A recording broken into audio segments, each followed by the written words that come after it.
Boa tarde, hoje é quinta-feira, 30 de maio, o último dia do mês, mas está começando o programa plenário e que nessa tarde, no período destinado ao grande expediente, quem ocupa a tribuna é a deputada Sofia Cavedon, do Partido dos Trabalhadores, com o tema Garantia do Direito à Educação e o seu financiamento. A gente costuma dizer por aqui que a educação e a cultura andam sempre juntos e eu vou falar com um representante da cultura, o deputado Luiz Marenco, o músico que está colhendo assinaturas para uma frente parlamentar que se refere à cultura. Falta apenas uma assinatura, porque o deputado Gabriel Souza estava em Brasília, mas está chegando, né, deputado, para assinar. Fale o nome da sua frente aqui, deputado. Frente Parlamentar de Fortalecimento à Cultura do Estado. O Gabriel, nosso companheiro, está em Brasília, já retornou ao Rio Grande do Sul e só falta o Gabriel, eu sei que certamente assinará essa frente parlamentar, está aqui, com todas as assinaturas, né? Tá bonito, né? E o que nós buscamos com isso? Buscamos falar com pessoas que vão, agregadores, pessoas que vão poder nos ajudar nesse movimento, a cultura que tanto como a educação, que no qual eu faço parte com a Sofia. São irmãs. Certamente, a cultura e a educação são irmãs, são próximas. Então, nós estamos fazendo esse movimento para que nós possamos discutir, possamos aprender, possamos compartilhar das mesmas ideias, para que cada vez a cultura, eu venho da cultura há 31 anos, mais ou menos, que vai completar esse ano, 31 anos que eu faço cultura pela música, pelas vitrines, que são os festivais de música nativa do Rio Grande do Sul. E posso te dizer que todos os meus colegas cantores, músicos do nativismo, vieram desse palco tão importante, que é os festivais do Rio Grande do Sul. Na época que eu comecei a cantar, chegou a existir 63 festivais. Hoje não chega a 20. E ele é o responsável é o nascedor, é uma vertente de intérpretes, músicos, poetas, compositores musicais. Então, se cada vez mais diminuir esse espaço, quem vai ficar responsável mais adiante por levar essa cultura? Então, esse movimento, essa bandeira que estamos levantando agora, é em prol da cultura, se fortalecer essa cultura. E o Hernani Polo, que é o companheiro nosso aqui, ele é o vice-presidente da comissão. Parabéns, deputado. Não quero continuar com o senhor aqui, porque em outra oportunidade eu conversei com o senhor referente e o senhor reclamou muito do que os gaúchos, do que os artistas gaúchos enfrentam com relação ao mercado nacional. A gente sabe que a Bahia ela atinge todos os estados e por que o Rio Grande do Sul tem essa dificuldade?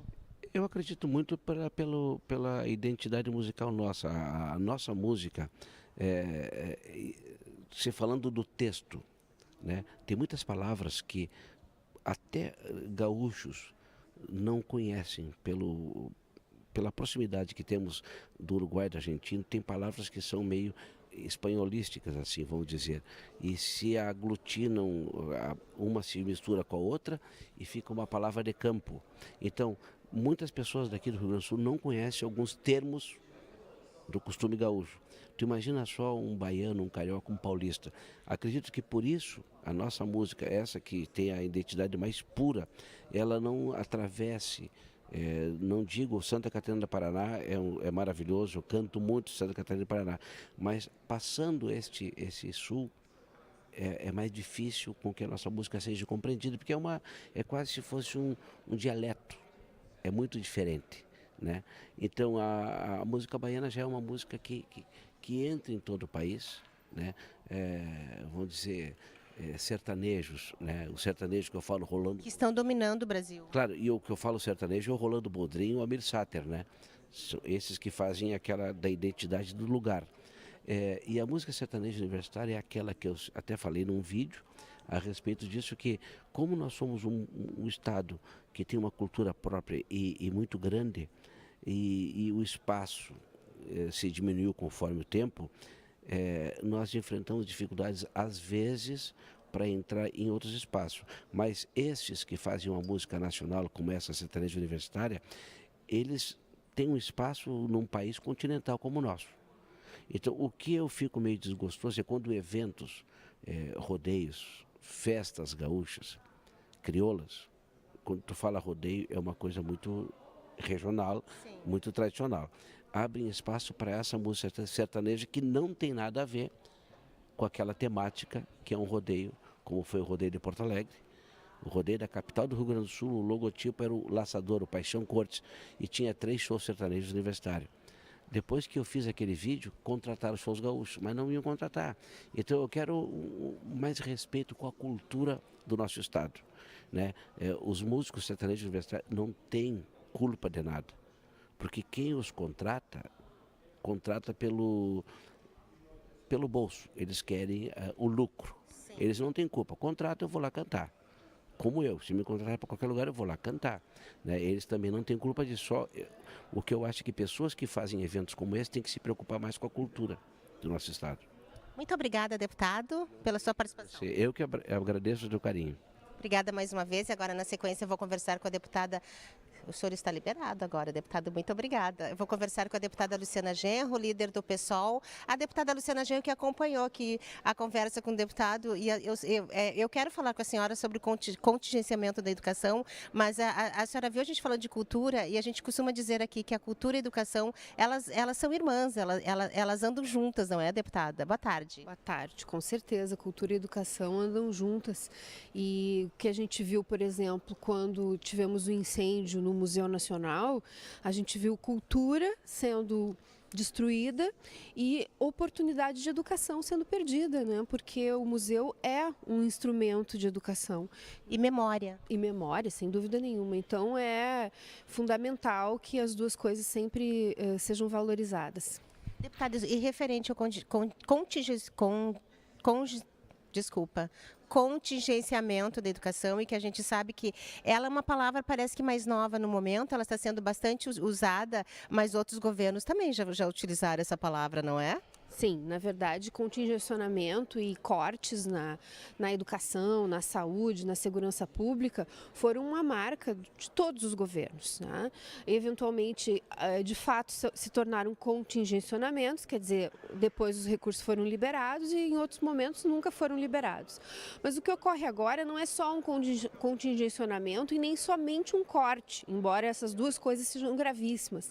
É uma total desconsideração com a educação, com as universidades, com os professores por parte do governo Bolsonaro e por parte desse ministro, que inclusive foi processado pelo Ministério Público e vai ter que indenizar os professores universitários pelas mentiras que ele propagou nos últimos meses em relação à situação das universidades.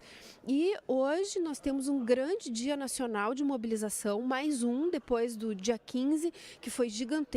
Nós tivemos mobilizações em todo o Brasil, centenas de milhares de pessoas saíram às ruas para exigir valorização da educação pública, para reivindicar a valorização das universidades. Essa desideologização que o governo supostamente está fazendo, na verdade, é pura ideologia, né? E tudo que o governo faz está ancorado em defender a sua ideologia, as suas ideias, tudo que contraria a sua ideologia, as suas ideias é mal visto, é censurado. Até uma pesquisa da Fiocruz, que seria divulgada ontem a respeito do uso de drogas, foi censurada porque ela não corrobora com as teses desse governo. Então, a juventude, os estudantes estão dando um exemplo para toda a população brasileira no sentido de se mobilizar, de ir às ruas, e hoje eu tenho certeza que vai ser maior do que foi o dia 15 e nós vamos ter um grande contingente de jovens, de estudantes da comunidade escolar e universitária se mobilizando para combater os cortes e para exigir a valorização da educação pública. Esse movimento poderá, inclusive, pedir a saída do atual ministro, tendo em vista que o primeiro já caiu?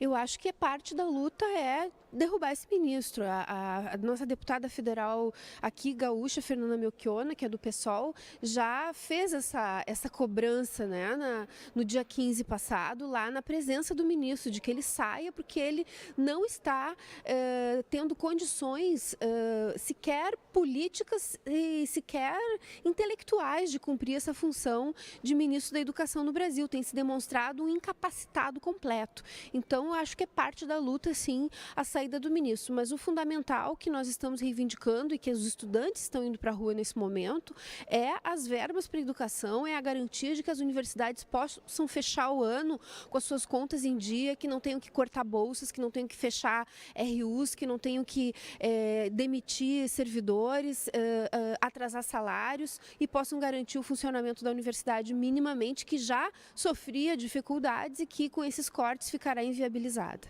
Muito obrigada, deputada Luciana Genro. Obrigada, eu que agradeço.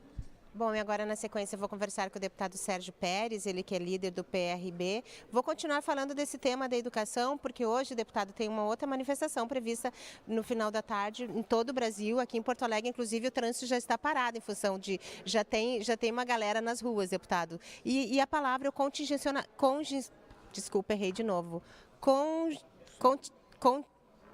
Contingenciamento, a primeira vez eu disse errado, as duas outras vezes eu errei. O contingenciamento é proposto pelo governo federal à educação. Boa tarde. Boa tarde. Eu acredito que, devido às dificuldades hoje, eu creio que nenhum governo gostaria de diminuir os recursos para a educação, sendo que para o desenvolvimento do país tem que ter tecnologia, o avanço da educação que leva à qualidade. Mas acredito que até as reformas ser passadas esse ano deve de ter aí alguns cortes, mas o direito do povo, dos reitores, dos professores, dos alunos da faculdade de ir para a rua fazer a manifestação, isso é o nosso país democrático que leva para que venha realmente ter esses manifestos. Mas eu acredito que o país vai pegar um rumo certo. Muito obrigada, deputado Sérgio Pérez. Bom, agora eu vou corrigir a palavra contingenciamento e agora que deverá ser usada na tribuna no período destinado ao grande expediente. Está abrindo a sessão a deputada Luciana Genro, mas eu volto um instante com vocês. Declaro aprovada a ata da sessão anterior, colocando à disposição dos senhores parlamentares para retificá-la por escrito, se assim o desejarem. Inscrita a deputada Sofia Cavedon, que abordará o tema Garantia do Direito à Educação e seu financiamento. E suspendo a sessão por breves instantes para recebermos os nossos convidados e compormos a mesa dos trabalhos. Está suspensa a sessão. E a sessão foi suspensa para que as autoridades que estão no gabinete da presidência se desloquem ao plenário para prestigiar a deputada Sofia Cavedon, ela que no início agora da sessão plenária ocupa a tribuna para falar sobre a garantia do direito à educação e seu financiamento. Hoje é a última quinta-feira da semana, é o último dia da semana, o último dia de sessão plenária. Muitos deputados já passaram aqui pela sessão plenária e eles já se deslocaram, inclusive, para a Secretaria da Fazenda. Eles foram convidados para participar de uma reunião junto ao governo do estado para discutir ICMS. Vários líderes passaram por aqui, deputados de várias bancadas, inclusive. Estou aqui só no aguardo agora, porque as autoridades e a deputada Sofia Cavedon estão se deslocando aqui para o plenário 20 de setembro. Lembrando que você pode conferir a TV Assembleia. Hoje nós estamos no canal 61.2, também tem o canal da NET, que é o canal 16, e você pode acompanhar as nossas transmissões ao vivo também pelo portal www.al.rs.gov.br, também pelo YouTube da TV Assembleia do RS e além do Facebook da Assembleia Legislativa. E as ações e as atividades que acontece aqui no Poder Legislativo, você pode acompanhar também na Rádio Assembleia, que é no mesmo portal, o www.al.rs.gov.br. Ali você pode acessar tanto a rádio quanto a TV Assembleia. E além disso, você pode acompanhar todas as notícias também pelo Twitter oficial da Assembleia Legislativa, que você encontra isso no próprio Twitter Assembleia RS. Chegando aqui um professor para eu falar nesse dia que se fala em educação e cultura aqui, que é o Capitão Macedo, que ele já falamos em outras oportunidades sobre o Colégio Tiradentes, né, deputado? E que o senhor vê com bons olhos e trabalha, inclusive, sempre em defesa do colégio. Boa tarde. Boa tarde, estamos tocando o Colégio Tiradentes, a demanda é grande. Hoje foi protocolado junto ao comandante da brigada, o coronel Iqueda, a demanda. Estamos buscando alternativas para que sejam implantados. Existe hoje cerca de meia dúzia de colégios no estado e nós queremos ampliar, estamos dando andamento da proposta. O senhor tem uma frente parlamentar aqui que trabalha, inclusive, né, aumento de números de colégios militares aqui. O presidente Bolsonaro, ele tem interesse, ele já, inclusive, se manifestou em várias oportunidades, dizendo que ao menos um em cada estado. O senhor gostaria de ter um em cada cidade ou região? Qual é a sua proposta? Já existe nas capitais.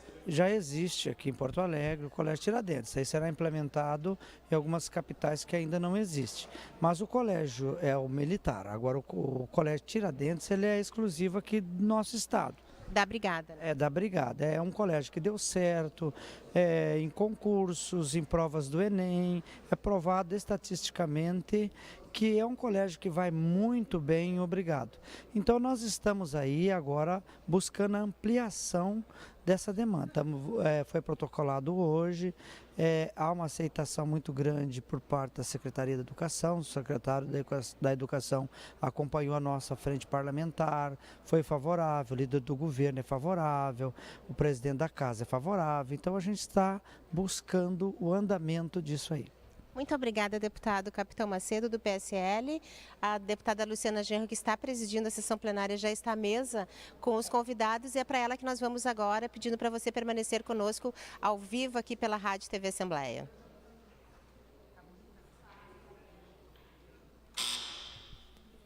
Está reaberta a sessão.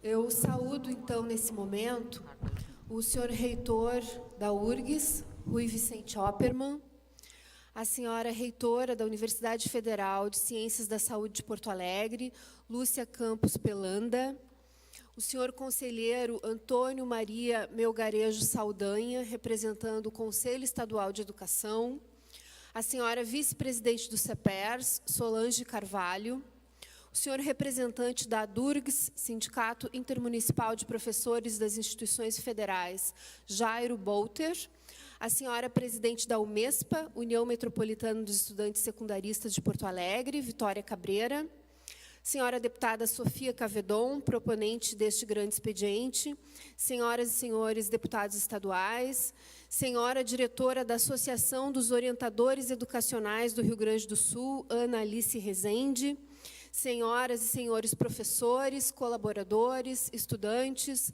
senhores representantes da imprensa, senhoras e senhores. É uma grande honra para mim presidir essa sessão, que vai ser protagonizada pela combativa deputada Sofia Cavedon, e com tamanha representação fundamental nesta mesa. E justo em um dia extremamente importante para o Brasil, um dia em que nos unimos todos e todas em defesa da educação, em defesa da necessidade de nós termos universidades públicas, institutos federais de educação respeitados pelo governo, com suas verbas garantidas e que não sofram cortes que levarão a terríveis consequências, cortes de bolsas, fechamentos de restaurantes universitários, atrasos no pagamento de contas de luz, de água, dificuldades enormes para os reitores, professores, estudantes, servidores das universidades e institutos federais. Eu quero cumprimentar especialmente o senhor reitor da URGS, Vicente Oppermann, que tem sido um combativo lutador em defesa da nossa Universidade Federal do Rio Grande do Sul, assim como a senhora reitora da Universidade Federal das Ciências da Saúde, Lúcia Campos Pelanda, e todos os demais aqui presentes nessa mesa, que têm feito este cordão de enfrentamento aos cortes e em defesa da educação pública no nosso país. Quero cumprimentar a deputada Sofia Cavedon pela iniciativa deste grande expediente e passar-lhe, então, a palavra pelo tempo regimental.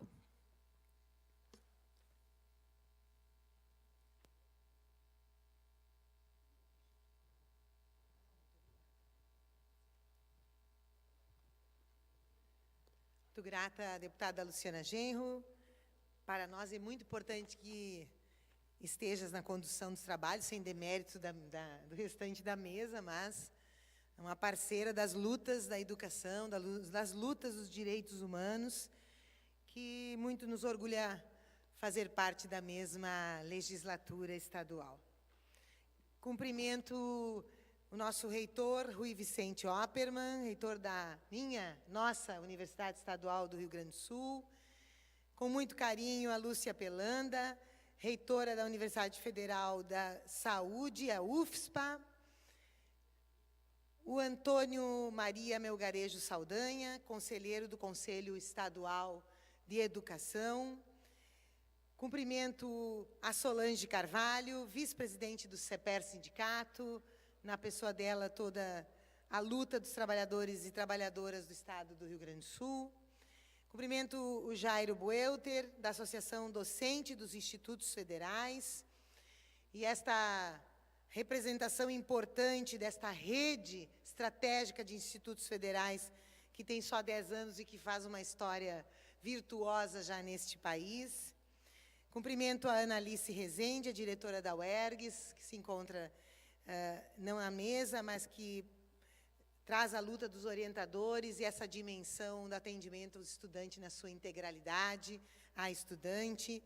Cumprimento a Vitória Cabreira, presidenta da UMESPA, representando aqui os nossos estudantes, os nossos alunos, alunas, que estão nas ruas, estão nas marchas. Quero citar a presença, cumprimentar do Fábio Marçal, o diretor do campus Alvorada, dos Institutos Federais, e dizer para os senhores e senhoras que este ano, esse tempo, é um tempo dramático para a educação brasileira, é um tempo de muita necessidade de luta, de reflexão, e da sociedade brasileira assumir uma luta que não é só de professores e funcionários da educação brasileira, não é só de estudantes jovens, adolescentes da educação básica e ensino superior, mas de toda a sociedade brasileira que sabe que a educação é estratégica para um país mais igualitário, para um país com qualidade de vida e para um país com desenvolvimento econômico. Pois lembro da última entrevista de Paulo Freire e leio suas palavras, 1997. Eu morreria feliz se eu visse o Brasil cheio em seu tempo histórico de marchas. Marchas dos que não têm escola, marcha dos reprovados, marcha dos que querem amar e não podem, marcha dos que se recusam à obediência servil, marchas dos que se rebelam, marchas dos que querem ser e estão proibidos de ser. Eu acho que, afinal de contas, as marchas são andarilhagens históricas pelo mundo, dizia o nosso velhinho Paulo Freire. E sabe as suas palavras de denúncia e de convocação, auspiciosas de transformação do mundo para a superação das impossibilidades, das barreiras que se interpõem aos sonhos, que bem sabia Freire, barreiras estas que só seriam retiradas na mudança da correlação de forças, a partir da consciência cada vez mais coletiva da força popular em marcha, esta marcha que arrasta multidões, que espalha motivação e esperança por onde passa, que cria laços históricos de encontros, conforme as passadas, os cantos, os gritos, e que fazem avançar a história. E assim foi todos os avanços que houve no Brasil, resultante desta força popular em marcha. E hoje, mais uma vez, estaremos em marcha, mesmo com chuva. E nós estaremos ao lado dos estudantes e das estudantes. E essa marcha diz respeito à concretização do direito à educação, consagrado em 88 na Constituição e na Lei de Diretrizes e Bases de 96. E ela passa pela garantia de todos os cidadãos e cidadãs acessarem as instituições escolares e encontrarem nelas as condições propícias, adequadas para as suas etapas com níveis satisfatórios de aprendizagem.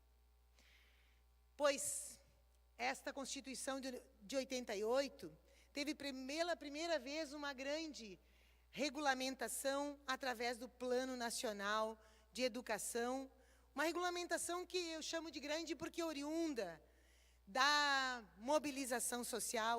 A primeira vez um plano construído com ampla participação em 2 grandes conferências. Em grande medida, Pepe Vargas foi nosso deputado federal, respeitada pelo Congresso, não na dimensão total que queríamos, mas esta lei, de 25 de junho de 2014, estabeleceu um plano de desenvolvimento para o Brasil, um horizonte para o Brasil, um comprometimento tal dos entes federados e da sociedade civil, que obrigou, inclusive, a realização dos planos estaduais e planos municipais de educação na sequência, com os seus respectivos fóruns de monitoramento deste plano, da concretização das estratégias para cada uma das metas. Fórum este que aqui no estado do Rio Grande do Sul se encontra adormecido, Solange, por 4 anos, e que nós temos a missão de reativá-lo com todas as representações, porque o plano tem metas e estratégias para todos os níveis e modalidades de ensino. E este plano tem uma finalidade de consolidar finalmente um sistema educacional capaz de concretizar o direito à educação em sua integralidade. Pois monitorar esse plano é uma das nossas tarefas e também é uma tarefa do INEP, o Instituto Nacional de Estudos e Pesquisas Educacionais Anísio Teixeira, grande educador. Este mesmo INEP que já está na 4ª direção no início deste novo mandato.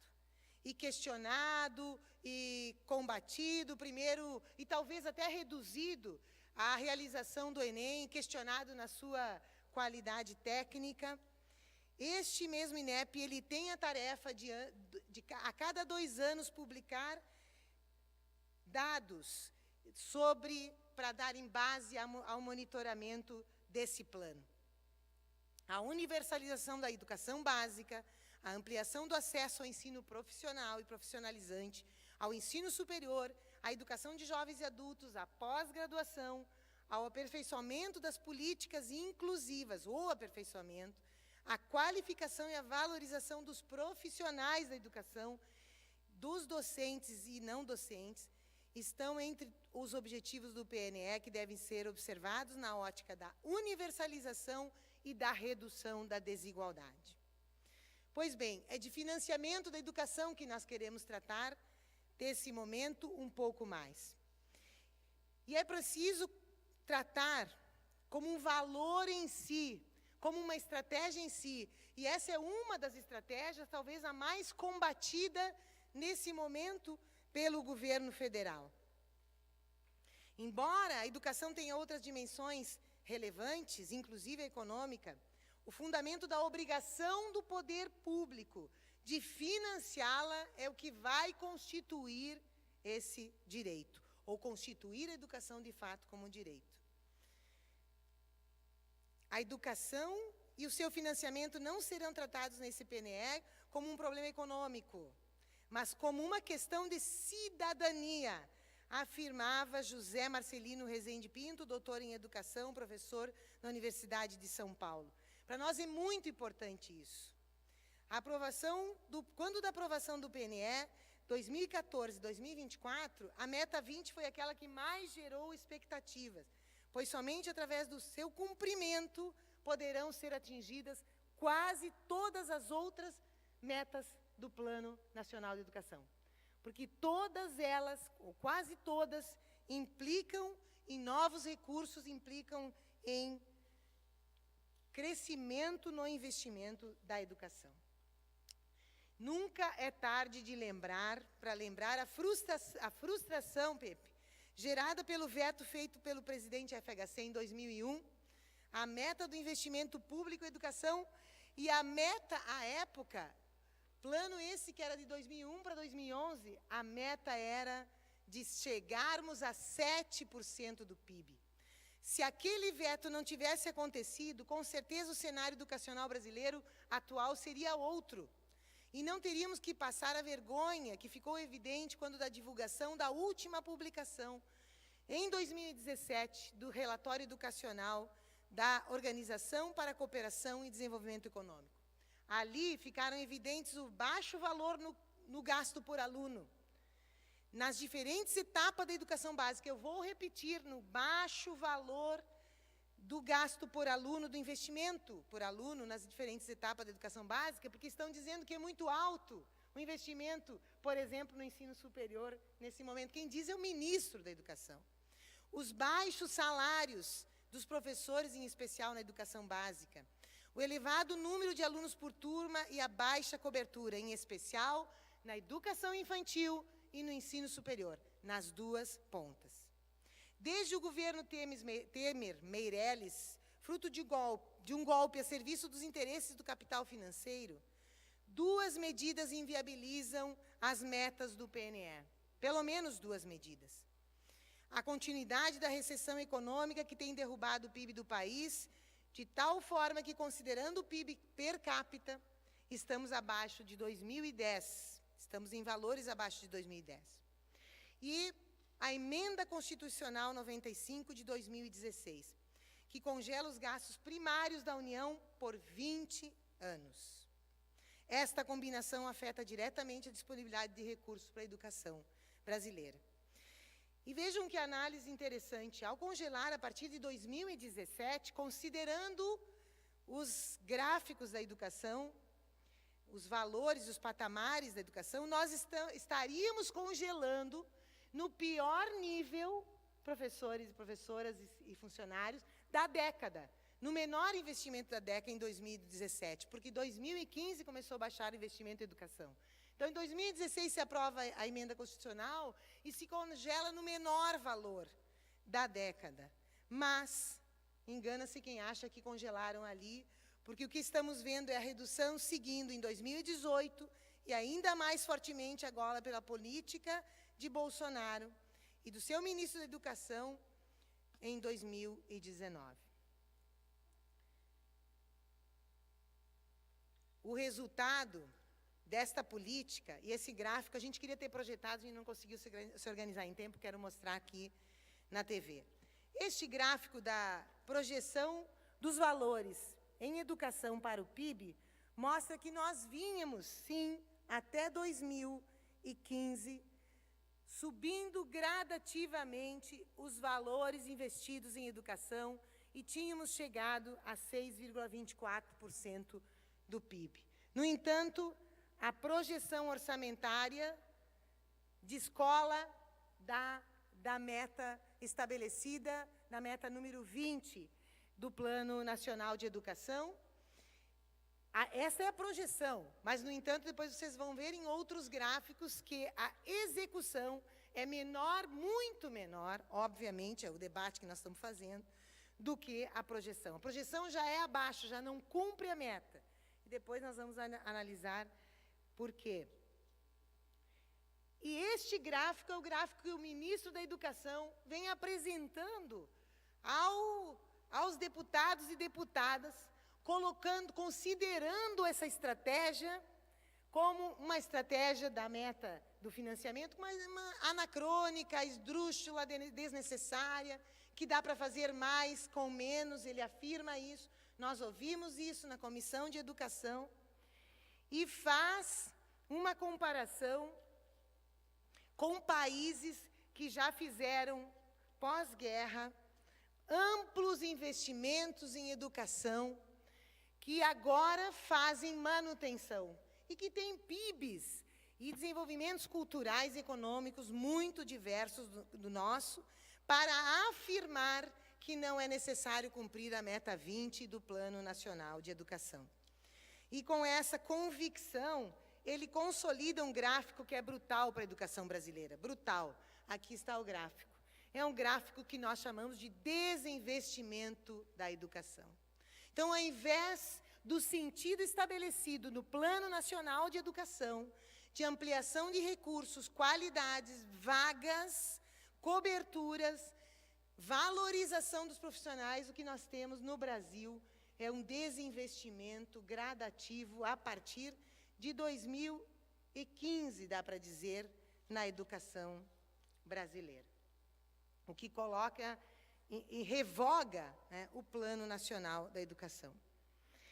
E o ministro, neste último ataque de bloqueio nas verbas federais e estaduais, dos institutos federais e das universidades federais, ele fez toda uma alquimia e um deboche à inteligência do povo brasileiro, dos estudantes e das estudantes, dizendo que, na verdade, ele só estava cortando 3,4%, e nós sabemos que isso é nos gastos discricionários, ou seja, este corte de 30%, que em algumas situações é 24%, tem aí uma graduação, porque, inclusive, eles fazem algumas escolhas ideológicas, né, Pepe Vargas, é, na verdade, uma grande mentira. O corte está sendo feito, e o bloqueio, na verdade, não só corte, brutal, no mínimo não, na base de 30%, no que são os investimentos e insumos para o funcionamento, para a vida das universidades e institutos federais. Deputado Pepe Vargas, ouço com atenção. Queria saudar a deputada Luciana Genro, que preside essa sessão, saudar todos os educadores que estão na mesa, né, uma satisfação muito grande vê-las aqui. Saudar a deputada Sofia Cavedon pela iniciativa e dizer, deputada Sofia, que a nossa bancada do Partido dos Trabalhadores sente-se extremamente honrada por tê-la em nossas fileiras. É um grande prazer, uma grande honra militar junto com uma companheira que nem tu, que tem toda uma história vinculada à educação, à defesa dos direitos da educação pública no nosso país, e dizer que esse grande expediente vem num dia importante, que é mais um dia de luta em defesa da educação pública, e vem num momento difícil para a vida nacional. Se alguém pensasse, sei eu, 4, 5 anos atrás, que poderíamos estar vivenciando um momento como esse, onde a gente tem na presidência da República alguém que tem mais preocupação em colocar armas na mão das pessoas do que livros nas mãos da juventude, se a gente pensar que a gente está vivendo um tempo obscurantista de ataque, não só um ataque sob o ponto de vista do financiamento da educação, em todos os níveis, não é só na educação superior, e não é só um ataque na questão da retirada de recursos financeiros para manutenção e investimentos na atividade educacional. É um ataque à instituição de escola pública como um todo, né? Há um ataque à universidade pública, aos institutos federais públicos, querendo, inclusive, passando inverdades à população sobre os resultados do que se faz de pesquisa nesse país e o papel que as nossas instituições de ensino públicas cumprem nesse papel. É algo que seria inimaginável, né, se a gente fosse pensar sob esse ponto de vista alguns anos atrás. Mas, além de tudo isso, nós ainda corremos outros riscos, porque afora a emenda constitucional 95, afora a tentativa de estabelecer censura, as pessoas não terem mais a liberdade de ensinar, de aprender, de pesquisar, de difundir a arte, a cultura, o saber, tudo isso, nós ainda vamos enfrentar a tentativa de desvinculação do orçamento da União, ou seja, não ter mais aqueles mínimos constitucionais para a educação, para a saúde e outras áreas. Então, queria parabenizá-la. Eu vou ter que ir para Cachoeira do Sul daqui a pouquinho, mas parabéns pelo grande expediente. Muito obrigada, Pepe Vargas. O orgulho é meu de estar do seu lado, que teve uma história muito forte como deputado federal, como ministro. E, Pepe, eu quero Este grande expediente é um grande expediente de denúncia da revogação de uma legislação brasileira extraordinária, que se não vigiarmos vamos perder, mas a nossa resistência, na minha opinião, tem que ser projetando o que nós sonhamos e o que nós queremos realizar. Eu quero aqui falar aos estudantes que nós entramos no debate do Fundeb, que no ano que vem terá que ser renovado. E uma das estratégias do financiamento da educação era a construção, a implementação do custo aluno qualidade inicial. É uma das estratégias da Meta 20 e deveria ter sido implantado em 2016 já.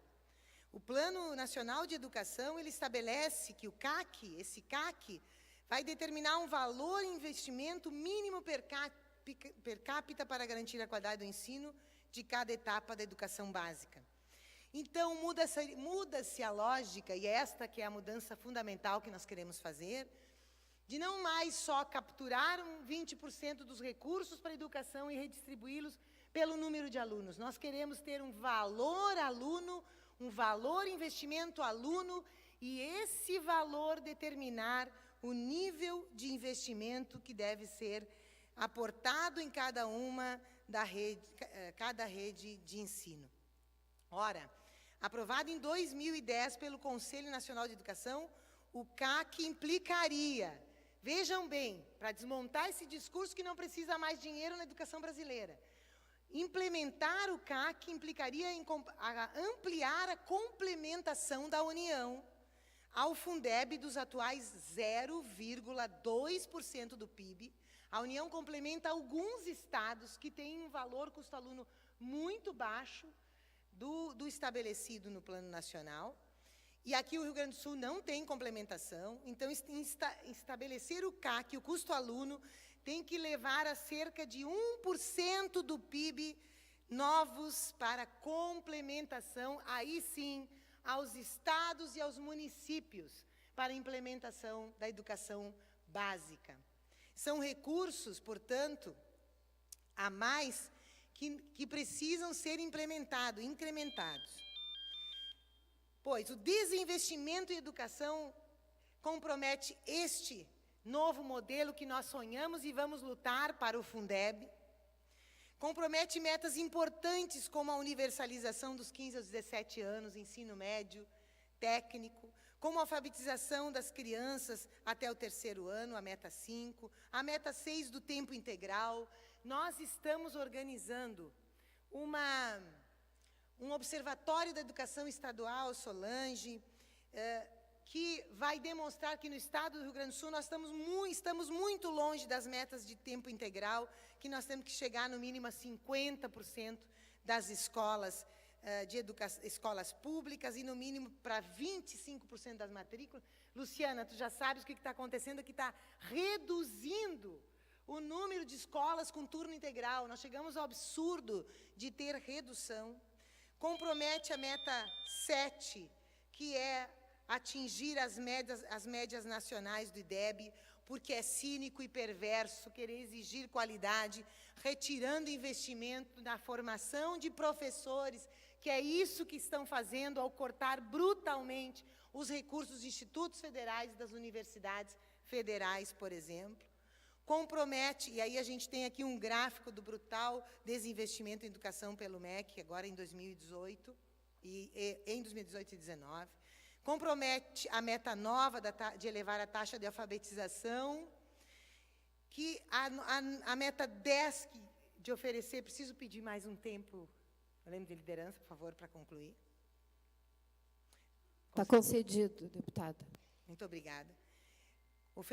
A meta 10 de oferecer no mínimo 25% para as matrículas de educação de jovens e adultos e ensino a educação integrada, a educação profissional. Estava ontem com o Eneja Paulo Freire, porque a SEDUC aqui diz que dos 17 professores vai deixar 5. A ideia, a visão de educação de jovens e adultos é aplicar a prova só, nosso conselheiro Antônio, e deu um desrespeito com a dívida social com os jovens e adultos que não tiveram acesso à escola em tempo adequado. Meta 11, vou falar delas, porque trata de triplicar as matrículas da educação profissional técnica de nível médio. Quer modelo mais acertado do que o médio integrado dos institutos federais, que estão muito bem qualificados no PISA, por exemplo, que orgulham o nosso país pela implantação descentralizada, para levar a juventude pesquisa, extensão e educação articulados. Nós nunca chegamos num nível de qualidade desses para o médio e o médio técnico e que agora sofre sérios riscos de desinvestimento. E a meta 11 é triplicar esse nível de ensino. Aqui estão os impactos que os institutos federais nos fizeram. Vão poder, com esse corte, depois de setembro, a partir de agosto, não tem mais como funcionar, né? Na real, mente o ministro quando diz é 3%. 40% de corte total nos institutos federais aqui do Rio Grande do Sul. Nosso Instituto Rio Grandense, Instituto Farroupilha e Instituto Sul Rio Grandense. 52% de corte no investimento, 38% de corte no custeio. Então, como não considerar ilegal este bloqueio e esse contingenciamento diante de uma legislação que tem que ser cumprida? Compromete Oppermann a meta 13 de elevar a qualidade da educação superior e ampliar a proporção de mestres e doutores do corpo docente efetivo, em efetivo exercício no conjunto do sistema da educação superior, para 75%, sendo total 35% pelo menos doutores. E apesar disso, desses cortes, nós já temos uma grande ampliação. Esses dias eu vi, né, a Universidade Federal do Rio Grande do Sul terá campus em Caxias, foi a notícia que se expandiu para o litoral, a nossa brava Universidade Federal do Rio Grande do Sul. É mentira que o nosso custo aluno é o maior dos países desenvolvidos. Deputado Pepe, eu sei que você tem que sair, queria muito que ficasse aqui para a nossa foto. Aqui está a classificação. O gasto por aluno do ensino superior é abaixo dos países, é muito abaixo dos países ricos. Somos o 48º entre 99 países.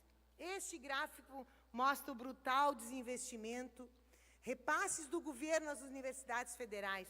Nós estamos fazendo cópia para todos vocês deste material, um material que a nossa assessoria da bancada federal e a nossa assessora aqui, Vera Amara, da bancada estadual, trabalharem. Eu quero agradecer muito, porque faz muita diferença a qualidade técnica, porque se esconde muito, se manipula muitos números para se impor uma redução, um desinvestimento na educação.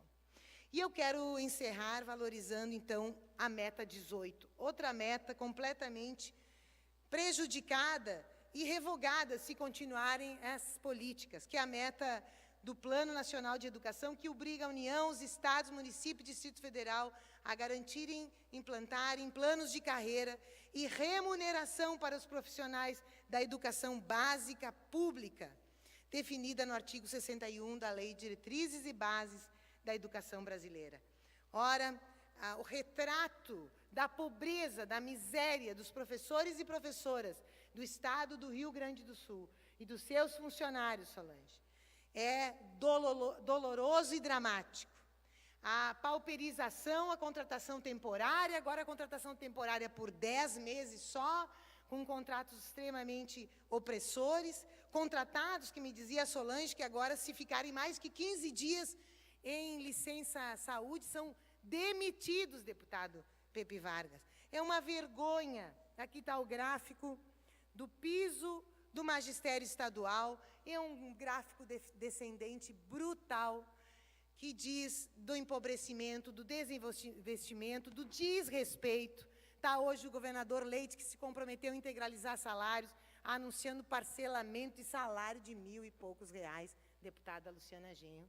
Nós temos que lutar com muita força, porque os objetivos nesse tema do nosso generoso Plano Nacional de Educação era igualar, só isso que nós queríamos, igualar o rendimento médio dos profissionais das redes públicas de educação ao dos profissionais de outras áreas com escolaridade correspondente.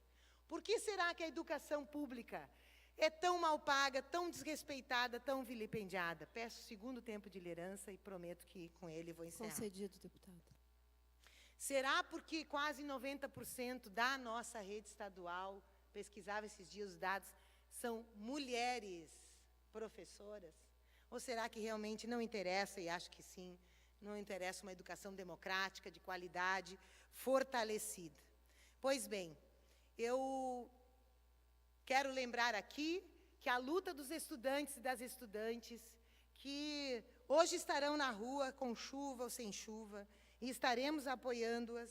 Vitória conquistou, em 2013, a legislação que consagrou os recursos do pré-sal para a educação brasileira.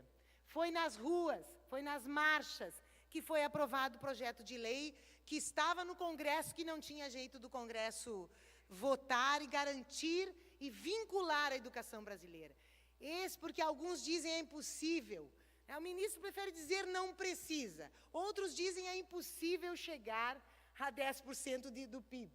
É uma vergonha, dizia um deputado federal nosso, que um ministro da Educação vá ao Congresso Nacional para dizer que não precisa de dinheiro na educação brasileira. É uma vergonha, porque a gente pode demonstrar, e está demonstrando em todos os aspectos, que precisa de muito recurso. E os recursos do pré-sal estão de maneira criminosa sendo desviadas da educação brasileira.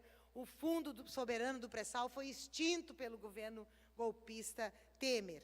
Esta é só uma das fontes que nós consideramos possíveis, sim, de financiar a educação brasileira. Como os extraordinários lucros do sistema financeiro, do sistema bancário, que poderiam, sim, uma pequena taxação, financiar essa educação que sonhamos e que escrevemos no Plano Nacional de Educação. Em tempos de golpe, o debate das fontes de recurso, no entanto, que era o grande debate que nós nos dedicávamos agora, no período do governo Dilma, estávamos discutindo estas fontes, como fazer, como chegar a elas, discutindo o CAC. Pois é, em tempos de golpe, em tempos de governo Bolsonaro, o que está colocado como debate se substitui o cumprimento dessas metas, o cumprimento do financiamento da educação, por ataque à educação pública. Ora por seu suposto viés ideológico, ora por seus resultados manipulados, porque se nós olharmos em todos os gráficos da educação brasileira, nós vamos ver que é uma curva ascendente, sim. Os resultados, apesar de tudo, todos são curvas ascendentes, são linhas ascendentes, são pequenas ainda pelo desinvestimento, pois ora, suposto pelo viés ideológico, ora pelos resultados, ataca-se a educação pública brasileira, buscando se forjar um discurso para a sua privatização. Este é o verdadeiro interesse e intuito dos governantes de agora, para a compra de pacotes educacionais das empresas que disputam o orçamento público da educação, para a entrega da formação dos jovens para as igrejas e as famílias, o que deveria ser um processo socializador e construtor de sujeitos democráticos. Enfim, se ataca a educação pública para a imposição de ideias meritocráticas, preconceituosas e autoritárias que sustentam e sustentaram um Brasil profundamente desigual. Pois é em marcha que nós vamos cobrar a mudança dessa postura. Vamos cobrar uma nova Conferência Nacional de Educação Democrática, participativa, desde as salas de aulas, no processo de fortalecimento dessa gestão democrática, para um balanço verdadeiro do PNE, para atualização e fortalecimento e ampliação do Fundeb, com base no CAC, no custo aluno, qualidade que nós sonhamos para renová-lo nesse sentido. Deputado, não sei se posso dar parte. Infelizmente, deputado Sebastião Melo, porque já estou na liderança. Mas considero um importante a parte, com certeza, de Vossa Excelência. Encerro dizendo, não aceitaremos nenhum passo atrás nas conquistas democráticas e na construção do direito à educação. Viva a luta dos trabalhadores em educação, viva a luta dos estudantes desse Brasil. Muito obrigada. Deputada Sofia Cavedon, quero cumprimentar a senhora por esse brilhante grande expediente, esse levantamento e essa denúncia tão completa da situação crítica que se encontra a nossa educação, tanto a nível federal como a nível estadual, a nível municipal. Nós temos um processo de cortes, de enxugamento e de desrespeito aos professores, aos estudantes, aos educadores. É fundamental que no dia de hoje um grande expediente como este aconteça aqui na Assembleia Legislativa, deputada Sofia. E porque já estamos vendo no Brasil inteiro, desde de manhã cedo, milhares de estudantes especialmente, mas também professores, servidores das universidades, comunidade escolar de um modo geral, nas ruas do Brasil, dizendo que não aceita os cortes, que não aceita o sucateamento da educação e que não aceitam o desrespeito com que o ministro da Educação vem tratando as universidades, os institutos federais. Eu tenho a convicção, e aqui faço uma referência especial à presença da Vitória, representando os estudantes, que a juventude, os estudantes das universidades, dos IFES, das escolas, são fundamentais na construção de uma nova conjuntura política no nosso país, que vai permitir que nós enfrentemos o obscurantismo representado por este governo federal, que nós enfrentemos os cortes e o sucateamento aqui no Rio Grande do Sul e no município de Porto Alegre, e que nós possamos, de fato, fazer com que todas essas metas que Vossa Excelência tão bem elencou aqui, que estão presentes no Plano Nacional de Educação, possam se transformar em realidade. Só através dessa mobilização, dessa união, dessa unidade de todos e todas que defendem a educação, e a educação livre, a educação emancipadora. Eu tenho muito orgulho de ser presidente também de uma ONG de educação popular, que é o Emancipa, que tem lutado ferrenhamente para que nós tenhamos uma educação libertadora e emancipadora, que é exatamente o oposto do que esse governo vem desejando, inclusive censurando pesquisas que desmentem as suas opiniões obscurantistas sobre os mais diversos temas, como nós vimos ontem no caso da pesquisa sobre drogas produzida por uma instituição de altíssimo nível e que não pôde ser divulgada porque o governo censurou. E isso é a ideologização da pesquisa, a ideologização da educação, a ideologização do conhecimento. Justamente o que o governo diz que combate é o que ele tem feito. E é por isso que nós estamos vendo esse levante dos livros, esse levante da educação, esse tsunami da educação tomando conta do Brasil, para defender uma educação livre, onde todas as opiniões possam ter o seu espaço assegurado, onde a democracia possa, de fato, ser assegurada. Então, eu quero cumprimentar mais uma vez o nosso reitor da Universidade Federal, Rui Vicente Oppermann, a nossa reitora da Universidade Federal de Ciências da Saúde de Porto Alegre, Lúcia Campos Pelanda, o senhor conselheiro Antônio Maria Melgarejo Saldanha, representando o Conselho Estadual da Educação, a senhora vice-presidente do CEPERS, Solange Carvalho, e o CEPERS é um sindicato fundamental nesse enfrentamento ao desmantelamento da educação pública no nosso Estado, ao atraso dos salários, às obras paradas nas escolas. Também saudar o senhor representante da ADURGS, Jairo Bolter, e a ADURGS tem sido uma entidade também linha de frente na defesa das universidades. A Vitória Cabreira, presidente da Umespa, como eu já disse, estudantes fundamentais nesse enfrentamento à situação da educação no nosso país. Senhora deputada Sofia Cavedon, proponente desse expediente, os nossos cumprimentos a todos e a todas que estão aqui presentes. Muito obrigada pela presença. A casa se sente honrada quando estudantes, jovens, professores, funcionários, trabalhadores em geral, vêm aqui nos prestigiar com a sua presença e demonstrar que estão também participando ativamente dessa luta em defesa da educação. A partir das 17 horas, estaremos lá na Faculdade de Educação da URGS, participando dessa mobilização dos estudantes, depois às 18h30 na Esquina Democrática, todos unidos, sindicatos, movimentos sociais, cidadãos e cidadãs, para defender a educação pública no nosso Estado e no nosso país. Muito obrigada a todos e a todas. Eu vou suspender a sessão por alguns minutos para que nós possamos cumprimentar os nossos convidados e registrar esse momento com uma foto. Está suspensa a sessão. E, neste momento, a deputada Luciana Genro, do PSOL, que está presidindo a sessão plenária, suspende a sessão para que as autoridades que vieram acompanhar o pronunciamento da deputada Sofia Cavedon, ela que no período destinado ao grande expediente falou da garantia do direito à educação e seu financiamento, sejam cumprimentados pelos deputados e também façam o registro oficial. Entre eles já estão se deslocando para a escada, tradicional ponto aqui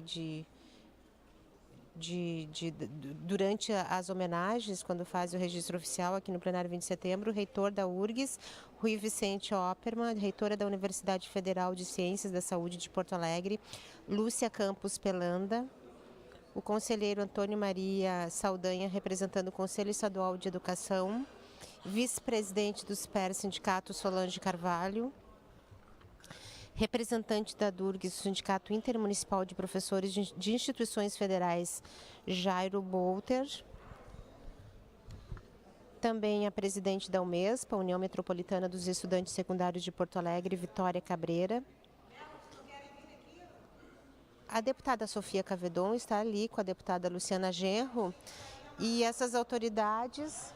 E o deputado Sebastião Mello, do MDB, que também está se deslocando ali para fazer o registro.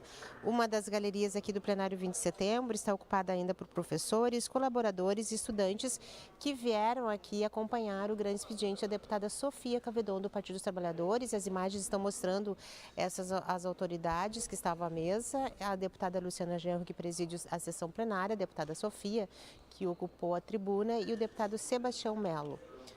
Deputada Sofia Cavedon, do Partido dos Trabalhadores, Luciana Genro, do PSOL, deputado Sebastião Mello, do MDB. A deputada Luciana Genro já está retornando à mesa, ela vai dar continuidade à sessão plenária desta tarde. Nós agora ficamos no aguardo dela, embora as autoridades ainda estejam aqui no plenário 20 de setembro, mas ela vai sair ali para conversar com estudantes que também estão aqui no plenário e outras autoridades que vieram aqui acompanhar esse grande expediente, que a deputada Sofia Cavedon, e agora estão se deslocando para uma das galerias, onde tem uma representação de professores, estudantes, colaboradores também de universidades e escolas que estão aqui. Vou aproveitar para conversar com o deputado Sebastião Mello, do MDB, que hoje não pode falar um pouquinho. O deputado, o senhor chegou aqui, já estava no período de liderança, mas é importante a gente registrar o grande expediente dessa tarde, que começou com o grande expediente da deputada Sofia e tem uma mobilização muito grande de estudantes, professores pela educação no Brasil. Boa tarde. Olha, sem educação não há saída, né, para o nosso país, como não há para nenhum outro país. Se eu pegar a Coreia do Sul, há 40, 50 anos atrás, a Coreia era uma. Quando a Coreia tomou a decisão de investir na educação, ela tornou-se outra Coreia. Hoje é um país que desponta no mundo da tecnologia, da educação. Eu acho que não basta discutir só o dinheiro na educação, nós temos que discutir a qualidade do ensino, isso vale, né, para todos os níveis de ensino. Então eu acho que esse debate ele não pode ser só o foco financeiro. Eu acho que não dá para ter corte, sim, claro que não pode ter corte, mas tem que melhorar a qualidade do ensino. E uma casa, ela se constrói do alicerce para cima. Então você tem que ter um bom ensino básico, ensino médio, para você chegar lá no ensino superior com qualidade. Deputado, o que fazer no Rio Grande do Sul, tendo em vista que saiu a última pesquisa no início da semana com os índices nada favoráveis? O Rio Grande do Sul está praticamente o penúltimo estado. Lamentável que tenhamos chegado a esse estado e não tem outro caminho. Tem que todos nós, essa casa tem obrigação, o governo, a sociedade, nós temos que rearrumar o ensino no Rio Grande do Sul. Está muito mal. Muito obrigada, deputado Sebastião Mello. E agora sim, deixa eu verificar, a deputada Luciana Genro, que voltou à mesa, e ela vai dar continuidade à sessão plenária desta tarde. Vamos a ela. Terminado o grande expediente, não havendo inscritos para o período de apresentação e discussão de proposições em pauta e não havendo ordem do dia, passamos ao período das comunicações parlamentares. Antes, porém, para uma comunicação de liderança, inscrito o deputado Sebastião Mello. Deputado Mello, Vossa Excelência tem a tribuna à sua disposição pelo tempo regimental.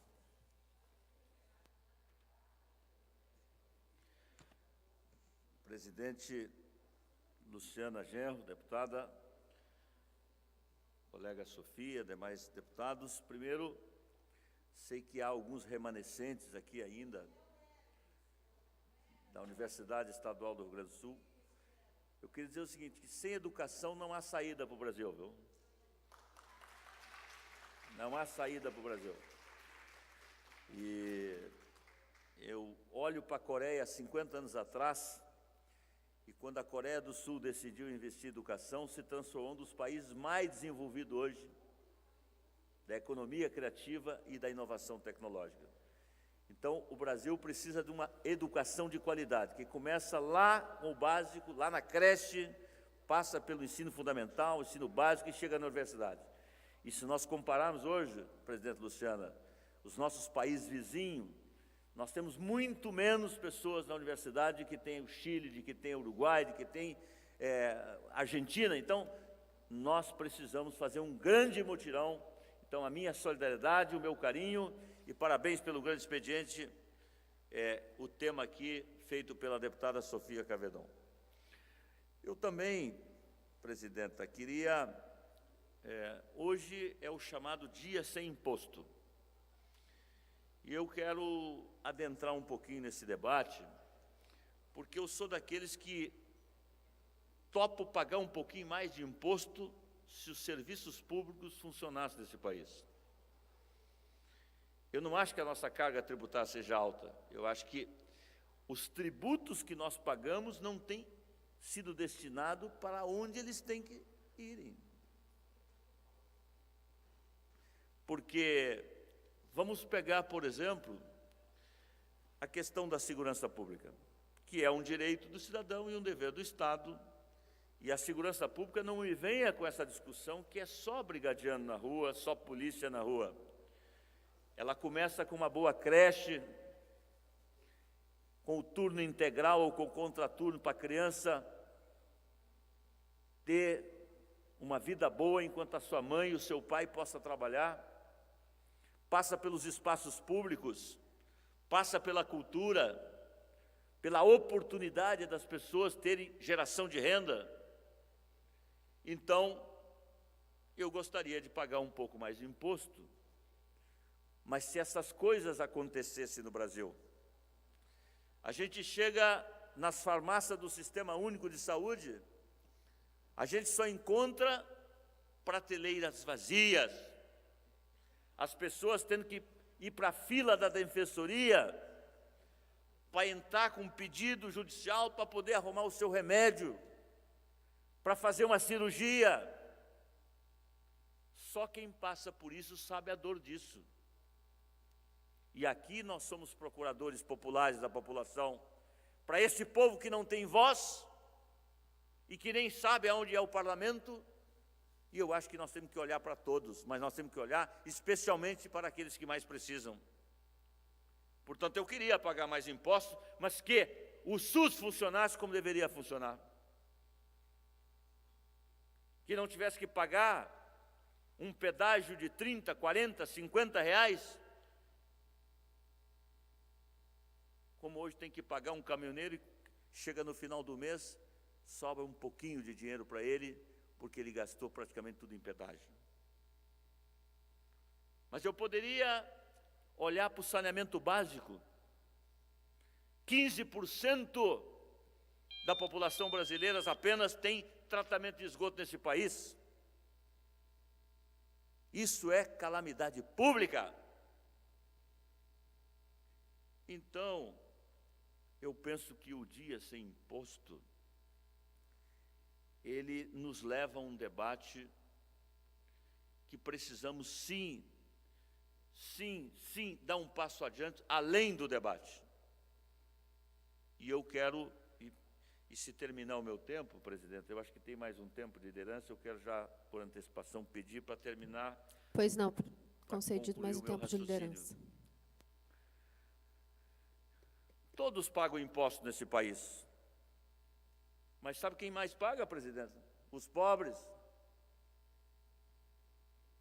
Porque imposto, primeiro eu tenho que pagar sobre rendas. As grandes fortunas desse país não pagam impostos. Vocês já viram banqueiro pagar imposto?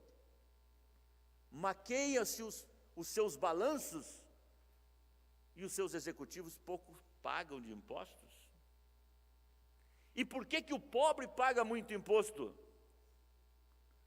Porque no Brasil o imposto recai sobre o consumo. O cidadão chega ali no mercado público e vai comer uma comida, vai comprar 1 quilo de carne, de segunda ou de terceira, o imposto que recai naquela carne é o mesmo que compra a picanha do rico. Ele vai no mercadinho e muitas vezes não tem dinheiro para comprar, tem que botar na caderneta, o imposto que recai sobre o arroz dele é o mesmo que recai sobre aquele que é bilionário. Então há uma inversão de valores, sim, onde o pobre paga pelo consumo. Então, um país precisa taxar primeiro aqueles que têm renda. Segundo, a propriedade. Se eu tenho muita propriedade, eu tenho que pagar imposto porque eu tenho propriedade. Mas eu tenho que aliviar a questão do consumo. Então, a gente vê falar em reforma tributária e todo mundo concorda com ela. Até que o primeiro dê a primeira palavra. Porque essa história do Brasil ser menos, do país ser menos Brasil e mais Brasil, não está acontecendo, não aconteceu nos 500 anos, e eu não estou vendo essa possibilidade de acontecer. O que eu vejo é cada vez mais o poder se concentrar em Brasília do ponto de vista político e econômico. Eu poderia dar muitos exemplos, mas o teto que o Supremo criou e o Conselho Nacional de Justiça estendeu um puxadinho para todo o país, para os promotores, para os tribunais de contas, para as defensorias, para o judiciário. No Rio Grande do Sul, só aqui no Rio Grande do Sul, são 250 milhões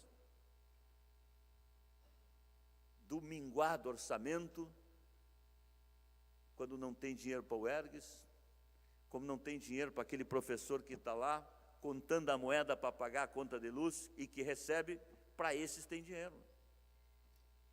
Então esse é o país dos privilégios, de uma elite egoísta, que sempre faz um discurso nobre e sai do discurso e vem para atitudes pobres, porque não abre mão de nada. Então, eu queria dizer que esse dia, dito dia sem impostos, ele precisa traduzir numa prática dos estados, dos municípios, mas especialmente daquele que detém o poder tributário nesse país. De tudo o que se arrecada vai de avião. Os aviões levam toneladas de impostos do Piauí, de Santa Catarina, de Goiás, de Minas Gerais e do Rio Grande, que vai em direção a Brasília. E depois volta de fusquinha, bem pequenininho, que volta para os estados, e especialmente para os municípios, aonde mora o cidadão. O cidadão não mora na União, não mora nos estados, ele mora no município. E ele quer que as coisas aconteçam, e precisa que as coisas aconteçam, que ele tenha energia, que ele tenha água, que ele tenha moradia, que ele tenha transporte com dignidade. Aliás, deputada Luciana, deputada Sofia, o ano passado nós tivemos uma inflação de 3 e pouco, e o pobre povo da região metropolitana pagou R$ 8,94 a mais na taxagem de ônibus. E hoje estão em todos os jornais. Teve aumento em junho do ano passado de 3, depois de 5 e pouco em dezembro, e agora em junho, hoje está publicado no Diário Oficial, 6,6% de aumento nas tarifas de ônibus para aqueles que moram em Gravataí, Cachoeirinha, Viamão, Eldorado, Guaíba. essa é a dura realidade do povo. Serviços de má qualidade, carga tributária pesada e muito sofrimento. Mas eu sou daqueles que acreditam que o país tem jeito. Sou daqueles que acham que o nosso país, apesar de todas as mazelas, de todas as ladruagens, de tudo que aconteceu nesses 500 anos, ele é um país continental, de gente que levanta cedo, que trabalha, que produz e que vai dar certo. E a caminhada terrena nos reserva a cada um de nós fazer a sua parte. Acho que esse parlamento, nesta legislatura, tem um papel fundamental de fazer a sua parte aqui no Rio Grande do Sul. E por isso eu quero cumprimentar cada deputado. A gente pode divergir, mas todos estão aqui querendo acertar, querendo o melhor para o seu Estado. Então, presidenta, muito obrigado, né, pelo tempo concedido, e fica aqui a certeza de que nós precisamos de um outro Brasil. Esse que está aí não deu certo, mas nós temos que lutar para fazer com que um outro Brasil que se reencontre com a sua história, com o seu povo, e que olhe para todos, mas especialmente olhe para aqueles que mais precisam. Muito obrigada, deputado Melo. Não havendo mais inscritos para o período da comunicação de liderança, passamos imediatamente ao período das comunicações parlamentares. Primeiro inscrito para falar, deputado Ayrton Lima. Desiste, Vossa Excelência. Deputado Tenente Coronel Zucco. Desiste, Vossa Excelência. Deputado Elisandro Sabino. Desiste, Vossa Excelência. Deputado Pepe Vargas, por sessão, deputada Sofia Cavedon. A tribuna está à sua disposição, deputada Sofia, pelo tempo regimental. Obrigada, deputada Luciana. Eu volto a essa tribuna para cumprir duas tarefas. Corrigir uma falha muito importante, né? Não ter citado a representação e a presença dos professores, trabalhadores de educação da UERGS, estudantes da nossa Universidade Estadual do Rio Grande do Sul.